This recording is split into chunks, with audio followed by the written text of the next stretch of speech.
আল্লাহ বলে, জিব্রাইল আমার খলিল মেহমান পায় না, এজন্য 3 দিন যাবত খায় না। তাড়াতাড়ি করে তোমরা 3 জন ফেরেশতা মানুষ রূপে হাজির হও মেহমান হইয়া। সুবহানাল্লাহ জুড়ে বলেন।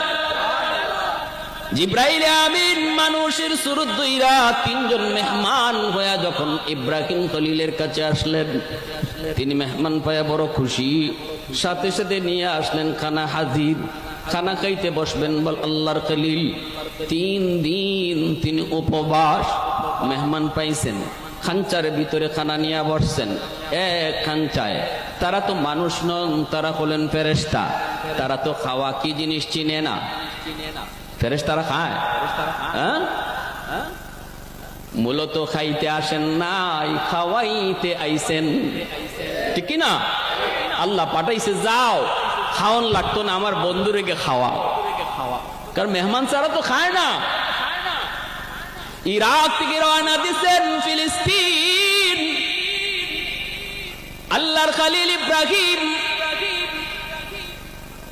ভাইরা বন্ধুরা, রাস্তায় তিনি দেখেন বিরাট আসর, মাঝখানে এক রাজ্য, মানুষগুলা সাজে সুজে হাজির, সুন্দর সুন্দর যুবক সেজে গুজে হাজির। কি ব্যাপার?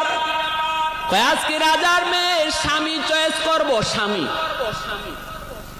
এজন্য আমরা প্রত্যেকে প্রার্থী হয়ে হাজির হয়েছি। রাজার মেয়ে আজকে স্বামী চয়েস করব, কারণ রাজার মেয়ে ইব্রাহিম পয়গম্বরের বিবি সারা, তিনি একজন বাদশার মেয়ে, বাদশা মেয়েকে বিয়ে দিতে চায়, কিন্তু বিবি সারা তিনি কাউকে পছন্দ করেন না। কেমনে পছন্দ করবেন রে যুবক? কারণ সারা বিবি তিনি তো পরপর রাতে 3 দিন স্বপ্ন যুগে আল্লাহর খলিল ইব্রাহিমকে দেখছেন।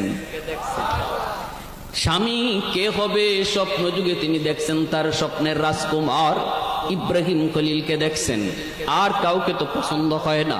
বাবাই কয়, মা আমার রাজ্যের ভিতরে কত যুবক, কারো কি পছন্দ হয় না? কয় না গো বাবা, আমার স্বপ্নে দেখা রাজকুমার লাগবে। আল্লাহু আকবার জোরে বলো, একটু জোরে আওয়াজ দিয়ে কও না যুবক, আল্লাহু আকবার। আর জোরে আল্লাহু আকবার। ইব্রাহিম খলিল মুসাফির, ইব্রাহিম খলিল মুসাফির ইরাক থেকে রওনা দিয়েছেন, যাবেন মসজিদুল আকসায়। এ ভাই, তিনি দেখেন মানুষজন লাইন দিয়ে দাঁড়ায়। ঘটনা কি? কই রাজার মেয়ে আজকে স্বামী চয়েস করবে নিজে। বাদশা ধুমধাম করে এলান করে দিল, তোমরা যারা আমার মেয়ের স্বামী হতে